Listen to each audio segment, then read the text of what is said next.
We live in a world that is loud, a world that tells us to hold grudges, to protect our pride at all costs, to put ourselves first, and to make sure we never look weak. But if we're honest, that way of living leaves us tired.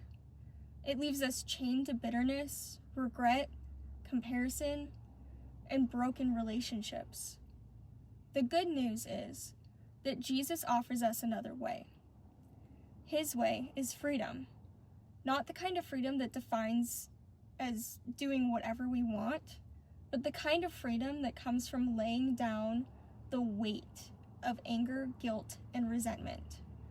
Freedom that comes from forgiveness.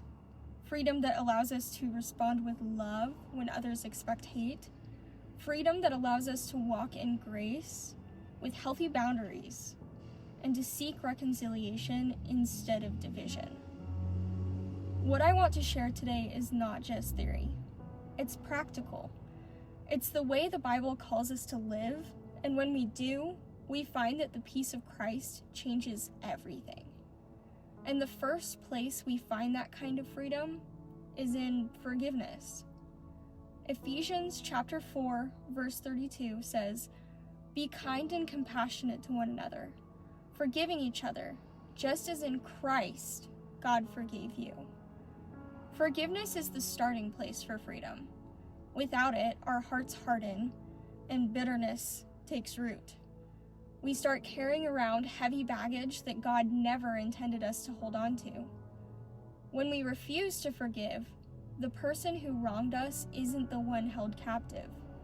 We are. The hurt stays fresh, the anger lingers, and we end up reliving it over and over again. Forgiveness doesn't erase the pain, and it doesn't make what happened right. What it does is hand the burden over to God and free us to live without the chains of resentment. We've seen modern-day examples of this kind of forgiveness. After Charlie's life was tragically taken, his wife Erica stood before the world and chose to forgive her husband's assassin. The very person who caused her the deepest loss, she released him from her hatred. That kind of forgiveness is impossible in human strength. It only comes through the freedom found in Christ. Forgiveness is freedom because it breaks the cycle of hurt. It stops bitterness from controlling us. And most importantly, it reflects the heart of God, because before we ever deserved it, Christ forgave us. But forgiveness isn't something we only extend to others. Sometimes the hardest person to forgive is the one in the mirror. Many of us say, "I believe God forgives me," but then we rehearse our failures in our minds. We let shame and regret define us instead of God's mercy. Romans chapter 8, verse 1 says, "There is now no condemnation for those who are in Christ Jesus."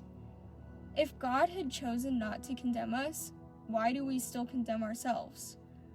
Refusing to forgive ourselves is another way of saying the cross wasn't enough. Forgiving yourself doesn't mean dismissing sin. It means confessing it, receiving God's grace, and choosing to move forward in freedom. It's an act of trust, believing Jesus' sacrifice truly covered it all. Living forgiven changes everything. It allows us to walk in joy, serve others with a full heart, and stop carrying the weight of yesterday. Forgiving yourself is often the first step, because once you release yourself from shame and regret, you can finally walk free enough to extend that same grace to others. Our culture says, fight back, prove yourself, don't let anybody get away with it. But grace turns the situation upside down.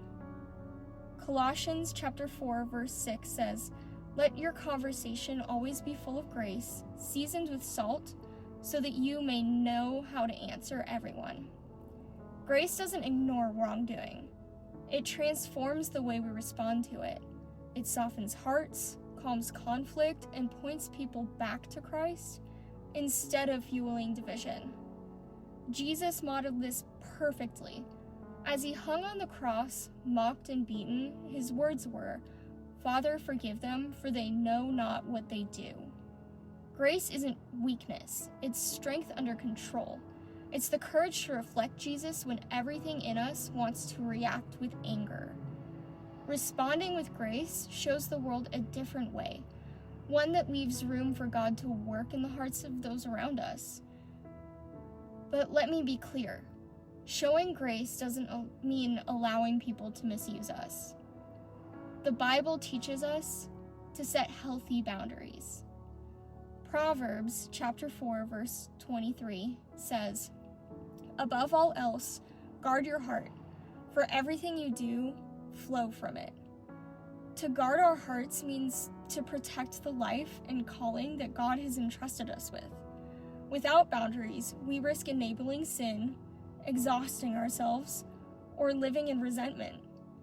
Even Jesus set boundaries. He withdrew from crowds to spend time in prayer. He didn't respond to every critic. He didn't heal every person in town. He knew when to engage and when to step back. And here's something we often forget. Boundaries are not about shutting people out. They're about teaching people how to love us better. When I say no to harmful behavior, I'm actually saying yes to healthier, God-honoring ways of being in relationships. Boundaries give others the chance to meet us in love instead of in dysfunction. They're not walls of punishment, they're gates of wisdom. They keep us safe, but they also invite others to love us in the way Christ calls them to.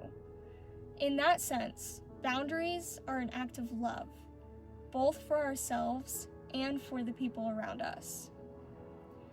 And when forgiveness, grace, and boundaries work together, reconciliation becomes possible.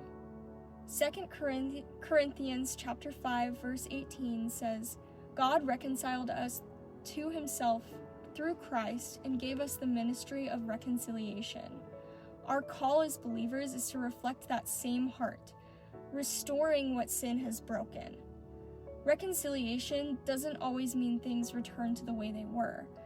Sometimes it means a relationship looks different or that peace is found at a distance. But true reconciliation always allows God to write a new chapter, one rooted in his healing and restoration. Back to Erica Kirk, her choice to forgive her husband's assassin not only freed her heart, but it pointed towards the possibility of reconciliation with God. If forgiveness can flow even in that kind of tragedy, it proves that no one is beyond the reach of Christ's redeeming love. The greatest reconciliation story is the gospel itself. God bridged the divide between us and himself through Jesus. If he could restore that relationship, then he can bring restoration in ours. Forgiveness, grace, boundaries, reconciliation, these aren't just concepts. They work together like steps in the same journey of freedom in Christ. It starts with forgiveness, letting go of bitterness and placing hurt in God's hands. Then it moves inward, forgiving yourself so you don't live weighed down by shame. From there, it flows outward, responding with grace instead of anger. Grace leads us to set healthy boundaries, teaching others how to love us better and protecting our hearts so we can love well. And when all of these are in place, reconciliation becomes possible. Relationships can be restored, peace can be found, and God can write new beginnings. And hear me out on this. Reconciliation doesn't always mean going back to how things were. It's okay to say you need space.